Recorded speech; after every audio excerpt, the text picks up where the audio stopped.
tulabanga ggwanga ttemu nga Russia. Bavudde ne bategeeza nti Abarussia bagenze gye batereka ebyokulwanyisa ne bajjayo ekyokulwanyisa kye bayita AS4 kitchen missile. Kitchen bagiyita AS4 kitchen missile. Ezitowa tani 5 n'obutundu 5 oba tani 5 n'ekitundu. Weapon originally designed to destroy aircraft carriers. Ekyokulwanyisa ekyatuliriza Abarussia bakikola ng'omulimu gwakyo omukulu gwali gwa kuba meeri. Era y'ensonga lwaki nti bakikola nga kizitowa nnyo kilogulamuzi 15,500. Abangereza bagambye nti abasajja abo Abarussia mu butaswala bwabwe, mu butaba na kusaasira kwonna, mu butemu bwabwe Abarussia bakutte missile eno kakati gye bagenda maaso n'okuba nti bakubisa amaterekero ag'emmere okwetoola eggwanga Ukraine n'okusinga ku mwalo oguyitibwa Odessa. Bungereza abyogedde agambye nti grain silos zonna eziwerako n'okusinga ku mwalo gwa Odessa, ekitundu kye bayita Chernomorski, awo Russia akubawo nga yeeyambisa missile eyo enzito, ate nga nkutegeezezaako nti olumu bagifuula bbomu kubanga yali missile. Bagikola nga missile ng'egenda kuba meeri ezitowa nnyo. Kati basobola okugifuulafuula neefuula bbomu n'ejjanga neefuuka bbomu ng'ezitowa ttani 5 n'obutundutundu 5. Eyo bwekuba terina kyereka. Amaterekero ag'emmere Ukraine mwebadde ejja ssente. Kati Omurussia gakuba bwagamalawo yeeyambisa AS4 kitchen missile. Basairozi zonna neziteeka ku ttaka. Kati bomu eno oyinza ogiyita missile naye mbagambye nti olumu bagikyusa neefuuka bomu.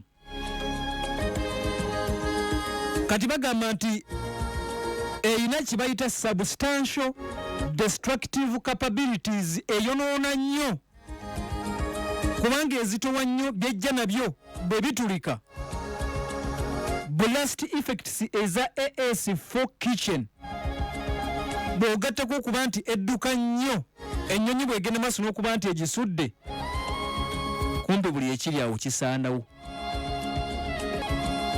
Ekuba emyalo, ekuba enemy installations zonna, ekuba airfields obusaawe kasita bagikuba ku kasaawe konna ekasaanyaawo, oba gikuba ku mwalo gusobola okwaka omuliro gwonna negumalawo. Abasajja atuliriza babayita Barussia AS4 kitchen missile yamutawaana nnyo nzito. Kakati oluvannyuma lwa Barussia okuva mu ndagaano ze baali bagenda maaso n'okuba nti bayingiramu n'eggwanga lya Ukraine, at least okubakkiriza batambuze emmere eyo omuli eŋŋano, omuceere n'emmere ey'obuwunga, Putin oluvannyuma lw'okunyiiga n'agenda maaso n'okuba nti endagaano yagivaamu. Kati buli wali emmere yakubawo okwonoona, anti ye kakati byakwefiiriza tebajja kufuna ssente. Abakulembeze ba Africa bwe bagenzeyo bamugambye nti muzeeyi Putin buli lw'okuba wali emmere naffe otufiiriza, buli lw'ogaana emmere okutandika okutambuza emmere naffe otufiiriza saagala kumanya. Kati Abangereza bagambye nti omusajja anyiize bomu nzito gye bayita AS4 kitchen yali missile nga bagikoze kukuba zimmeeri za Amerika ezo zirugogoma aircraft carriers zitambulira ku mazzi. Kakati ate abasajja Abarussia atuliriza mu ngeri y'obusungu, ekuba mmere, amaterekero ag'emmere egakuba n'egasaanyaawo kubanga nzito nnyo ekyenkanidde awo. Mawulire ga kikesi at least gagenze maaso n'okuba nti gafulumiziddwa wali ministry ey'ensonga z'ebyokwerinda munda mu ggwanga eryo eriyitibwa erya Bungereza mugetwongera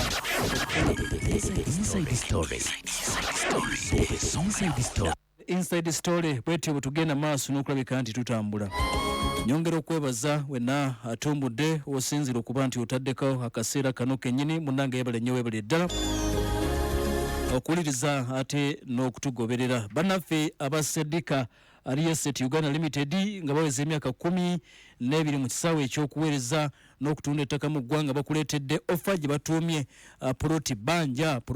Mu nkola eno kakati osobola okusasula omutwalo gumu gwokka buli lunaku ng'osasula omutwalo gumu okumala ebbanga lye muba mukanyizaako. Kakati bw'onambalayo nga Proti yo ogitwala. Balina Proti mu bitundu by'eggwanga ebyenjawulo. Basooka kulambuza Proti n'osiima gy'oyagadde. Emirimu gya Cedric bagamba nti gitandikira ku ofiisi